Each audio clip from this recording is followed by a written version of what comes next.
Hi Libra, welcome to your August 2020 love and relationship reading. Thank you so much for checking out the channel. It is brand fucking new, so it needs all of the help it can get. Please remember to like, to comment, and subscribe, as well as check out my Instagram at claire.voyant.queen and my Twitter at _claire_voyant. Please remember that these messages are general, so they may or may not resonate, but you can always check out your sun, your moon, your rising, as well as your Venus for more messages and more content. Thank you so much. Hi Libra, welcome to your August 2020 love and relationship tarot reading. Thank you so much for checking out this channel. It's brand spanking new and I'm literally so ecstatic and I cannot do it without you. Please know that these may or may not resonate because they are general messages. So if they do not resonate, it is totally fine. If they do resonate, that's great. Make sure to check out your, I always say sun, lol. Check out your sun, your moon, your rising, as well as your Venus. But let's kind of jump into it. We're going to pull one of these love and relationship cards first. We're going to pull some spirit animal cards, and then we're going to pull some traditional tarot. But let's go. Tell me about Libra. Tell me about Libra for August 2020. Tell me about Libra for August 2020. Tell me about Libra for August 2020. Tell me about Libra for August of 2020. Okay, let's see what kind of comes out here.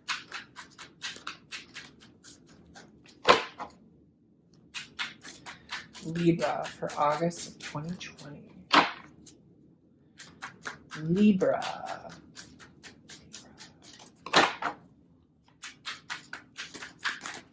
Okay. Look at that. We have forgive. So is there someone that you need to forgive? Someone that might have done you a little bit dirty that you need to forgive? Could be vice versa as well. Of course, anger can always be justified, but then so can forgiveness. Just depends on how much more you want from the adventure. Go for gobs, the universe. I'm just kind of getting the impression that I think it's really interesting here that they kind of talk about like anger can be justified, forgiveness can be justified, and, love can be justified as well. One thing that I always say about relationships is that, typically when people walk away from their exes, they walk away in a very negative context. And it's very much like they did A, B, and C, and they, and they.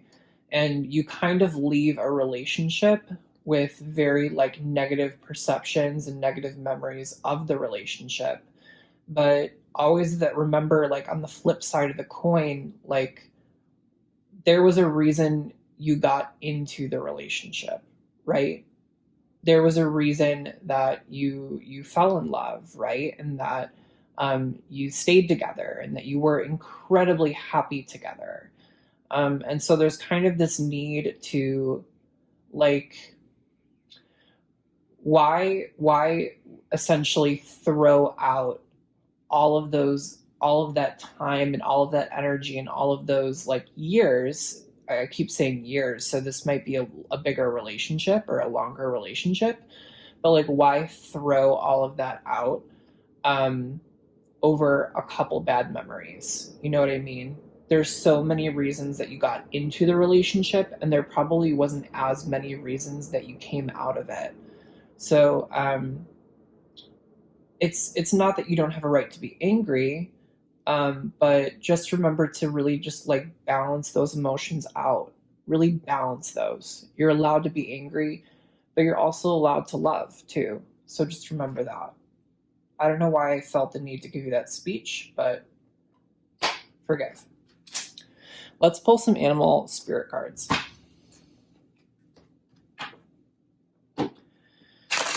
Tell me what's on the board for Libra for August of 2020. Tell me what's on the board for Libra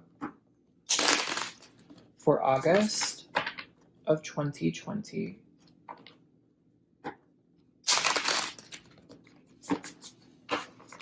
Libra, August 2020. Libra. Tell me what's on the board for Libra for August of 2020. Libra, August of 2020. This feels good. Okay. Libra, in your position, we have the hawk. We have an air sign. In your partner's position, we have the shark, a water sign. In your emotional connection, we have the otter. That's so cute. And then in your physical connection, we have the camel. Okay, I haven't seen the camel in ages and ages. It feels like really refreshing that it's come out for some reason.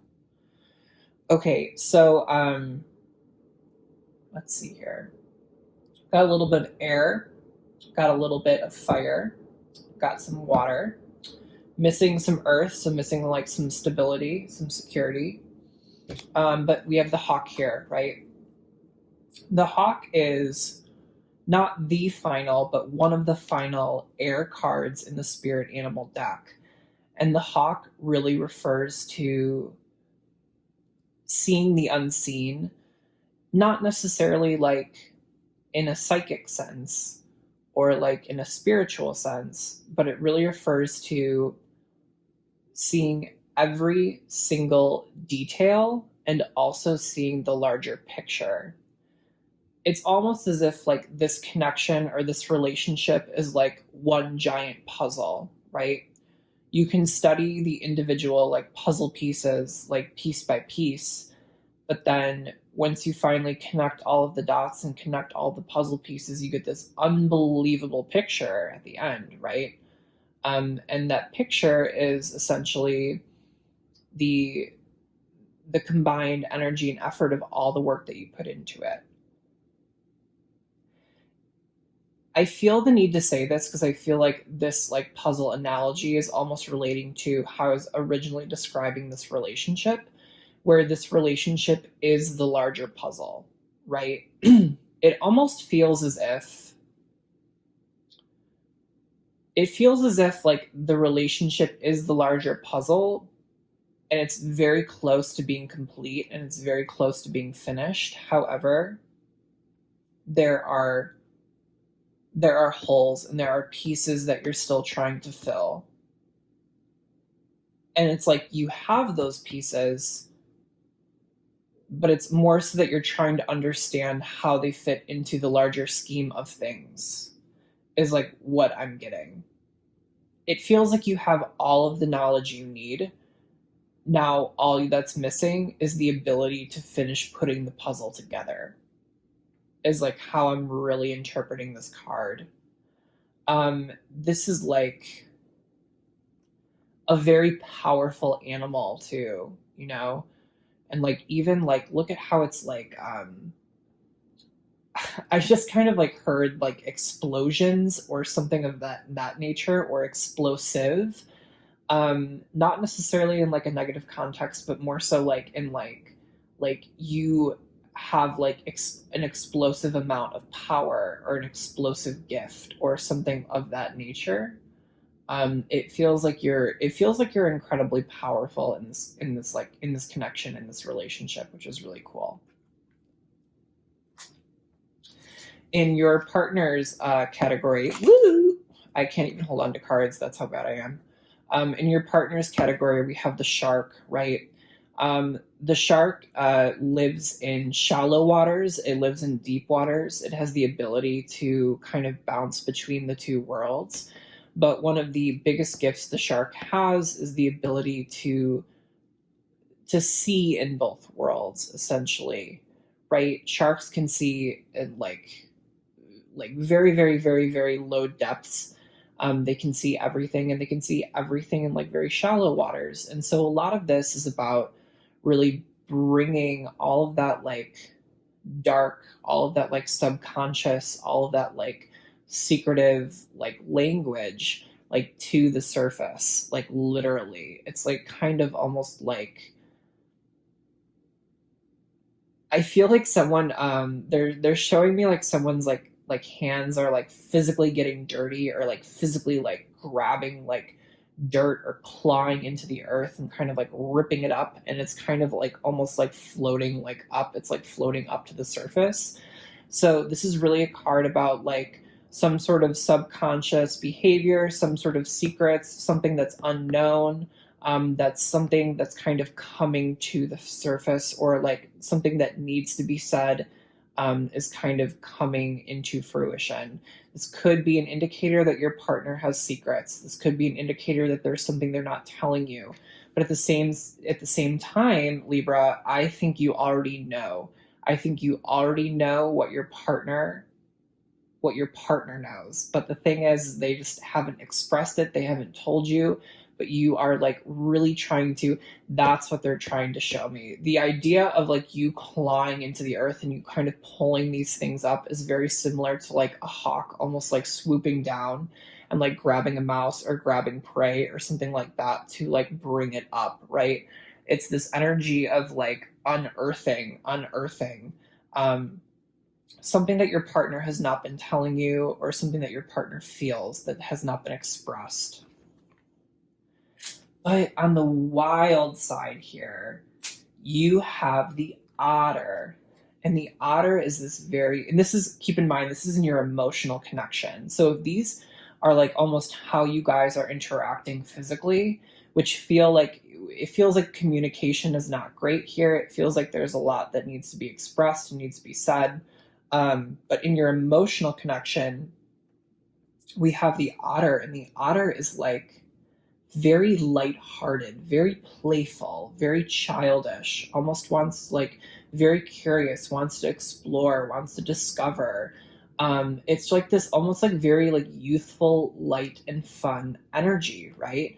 And like honestly, this for me, like if I could have any card in that whole deck fall in like some sort of emotional connection with a partner, I would want it to be the otter, because this is like it has like a blissful quality about it. It has a very lighthearted energy, and it's almost like it's like being true to you, like being true to your authentic self, and being like respecting and honoring your child, and almost like letting that inner child out. So it's like a very wild energy next to like what you have in your individual placements. And part of me is thinking it's really coming up because they want you to forgive here. There's something that happened between the two of you that someone is not apologizing for, or it could be that both of you are not apologizing for here. And when I felt the need to kind of talk about why you got into the relationship and talk about all the happy memories that you have had, I think that's why this otter is really popping up. It's trying to help you essentially remember all of the amazing times and the amazing experiences that you have shared, that you have had. And it's asking you not to forget that. It's saying, please, please remember that. Please remember that. Because part of me thinks that's going to be the key for you to actually step forward and to forgive. So I think that's kind of it feels like it's almost not in the present relationship. It feels like it's almost in the past connection. Which is funny. And then last but not least, in your physical connection, we have the camel here. And the camel, also pay attention to, we have another moon here. And moons really indicate feminine energy, right? They really indicate, you know, going to tarot, they really indicate like the subconscious. They really indicate like secrets. They really indicate things that need to be said, things that need to be expressed, just like that shark energy, right? It's very much an energy of like expressing the unexpressed and feeling the unfelt. Is very much like in that world. But one of the really great things that the camel has the ability to do is the camel essentially is prepared for any single occasion. Essentially, it stores all of this water in its hump, right? But it lives in these very hot and arid, like extreme environments. So the camel essentially can take these like very toxic situations and almost like can deal with them and can tolerate them and can actually excel and can thrive in these situations. So part of me feels like this relationship might have some sort of like toxic connection to it, and it might have something to do with this moon, with this subconscious like behavior that hasn't been expressed here. But I almost feel like the universe is telling you that, like, you know, even though it's a little bit toxic, even though it's like a very difficult situation, like you have all of the essential materials you need to kind of get through this connection and to really like survive and like to thrive. You know what I mean? Like there's that kind of like energy to it, which is really kind of fun. And so I feel like there's some sort of like growing process that like they're really like challenging you to like either undertake or to go through. There's some sort of like inner transformation that the universe is really asking you to tackle and to handle here. So let's pull some traditional tarot, and we will kind of clarify these, and then we will call it. What's on the board for Libra? What is on the board? What is on the board for Libra?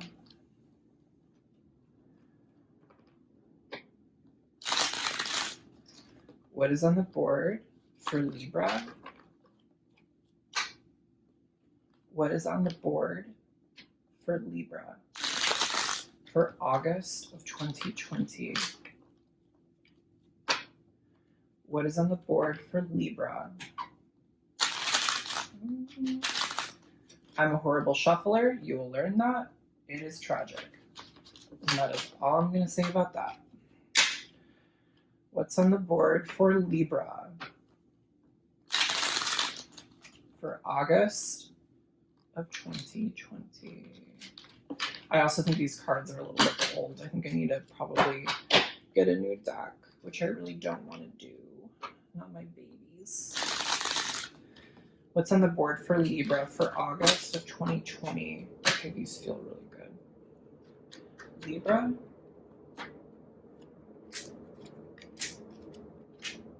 Okay.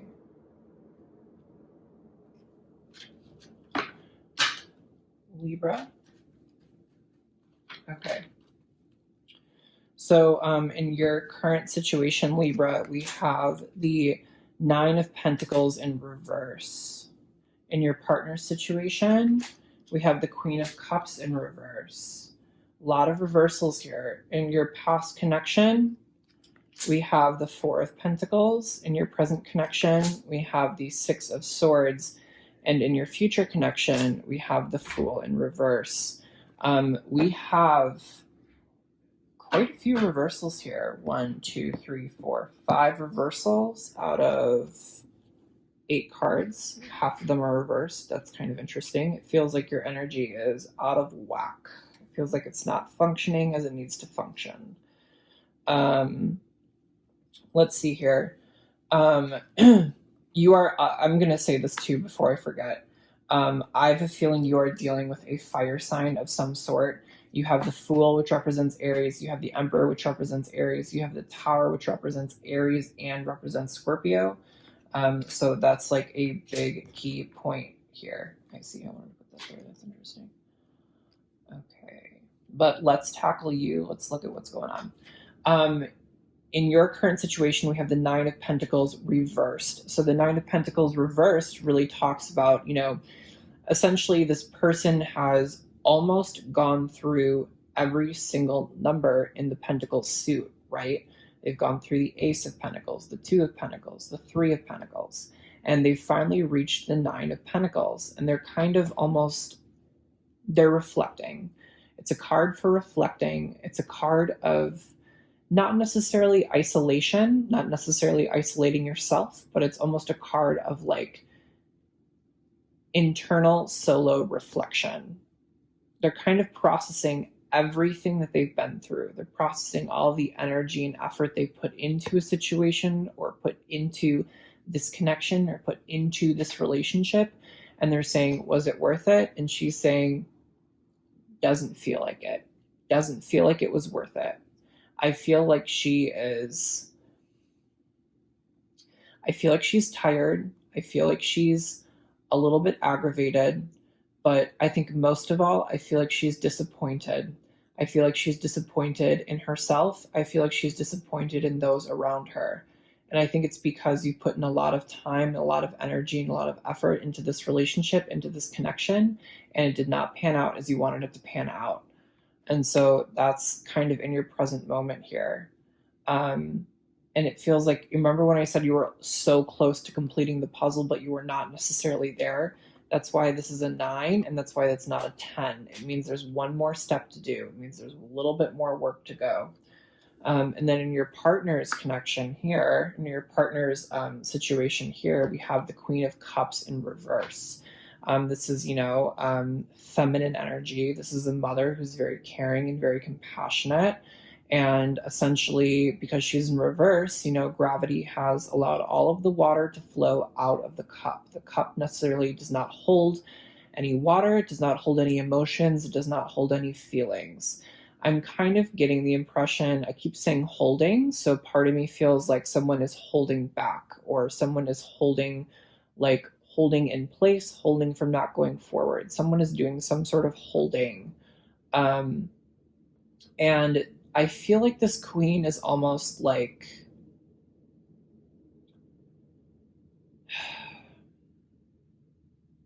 I feel like she's tired. I feel like she is,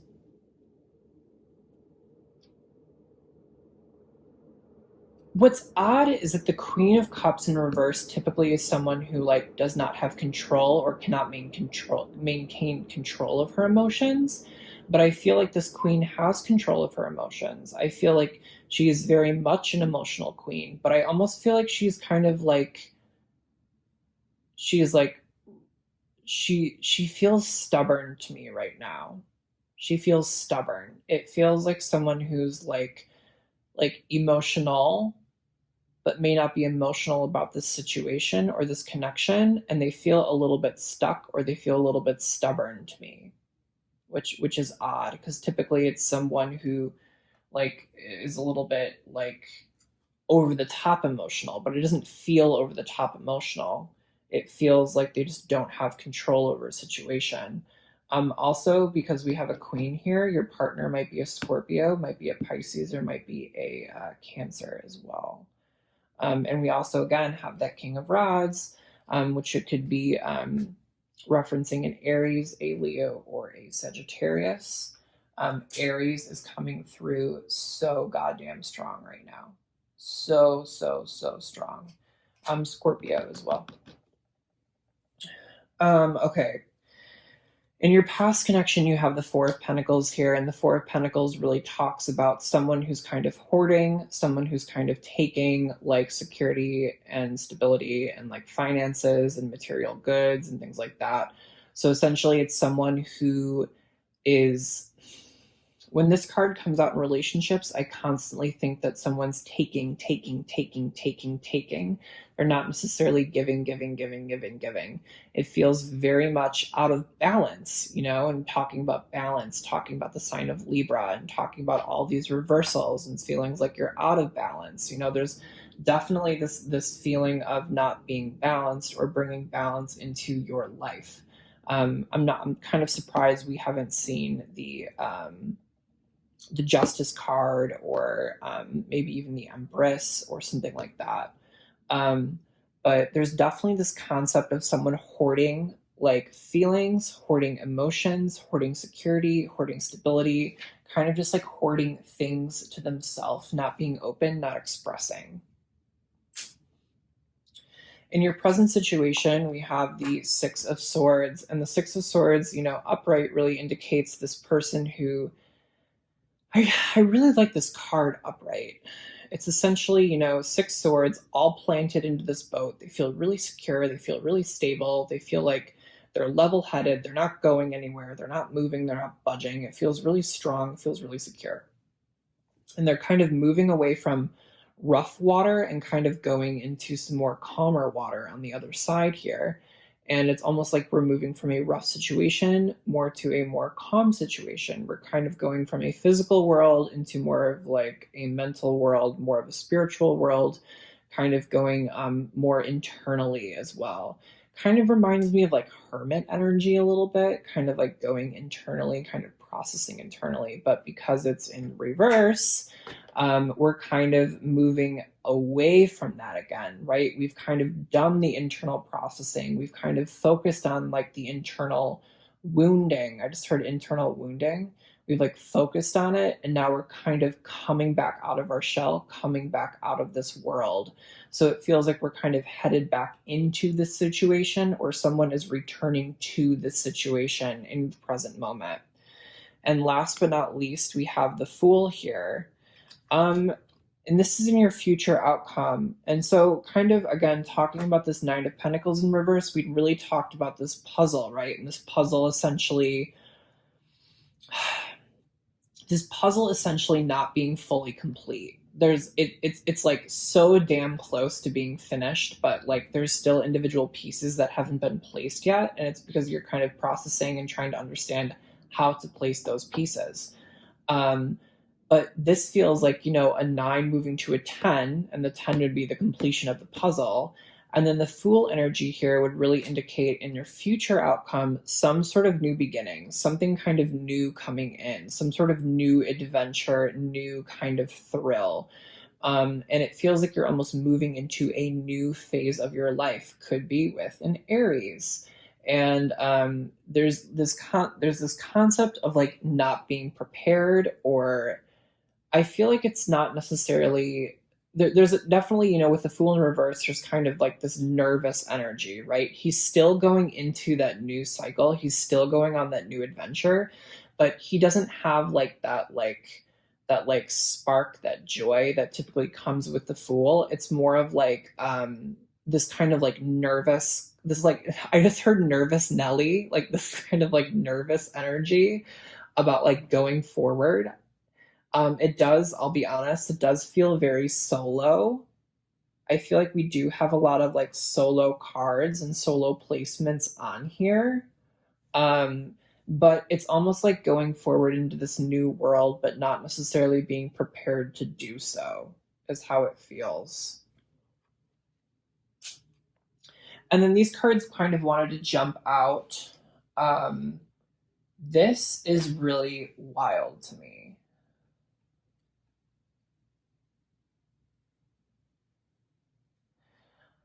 These cards wanted to jump out the beginning. I don't necessarily know what they represent or what they're trying to say here, but I'm really kind of getting multiple things. We really talked about the fact that we have the King of Rods in reverse, Aries, Leo, Sag, Aries, Scorpio. So there's like Aries, it's like screaming Aries.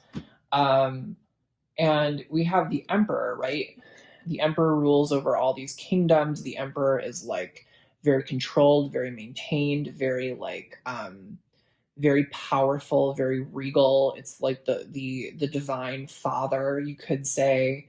And so it's like very much this energy of like almost like structurally stable and secure, and like very wise, very all-knowing, very smart, but like constantly in control, has power. And then we have the King of Rods, which is like still a very mature energy, right? Because essentially a king could go to an emperor position, like eventually, but they need time, they need growth, they need change, they need knowledge. But the King of Rods is in reverse, and it's someone who's lost control of their power, right? It's someone who almost like is like, for me, this is like, I always get the impression of like explosions or fireballs, or like almost like, when the King of Rods is upright, like we're usually dealing with like a laser beam. It's like laser beam focus, laser beam, like getting things done, accomplishing things, like setting goals, setting projects, going out and completing them. But this energy is very explosive. It can damage things, it can hurt things. It's not productive. It feels very aggressive. It feels very angry. It feels like losing control. It feels like a lack of self understanding. It doesn't feel great. And so, what's odd is that we have like almost like kind of in my book, what feels like exact opposites here, right? From someone who's like very structurally stable to someone who's unstable, and it feels like there's some sort of tower moment kind of coming in here. And the tower is an immediate shakeup. The tower, someone's built this whole tower out of like bricks and stones and mortar and all that shit, and essentially it's experiencing like waves and fire and lightning and like storms, and this whole tower that was built and so structurally stable is going to come down. So like this man's like security, this man's stability is almost like under siege, it feels like. And it feels like there's just going to be this like melting process, like this meltdown of someone or something or of the situation. I really resonated when I said meltdown. It feels like someone's gonna have a meltdown. It doesn't feel great. It does not feel great. It feels necessary, if that makes sense. It feels like necessary that someone's meant to have a meltdown. But it doesn't necessarily feel like it's an enjoyable experience. I gotta be honest.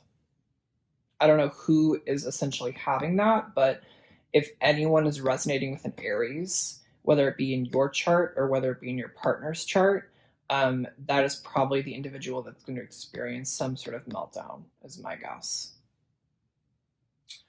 So I wish I could say this reading was a little bit more positive, guys. My apologies.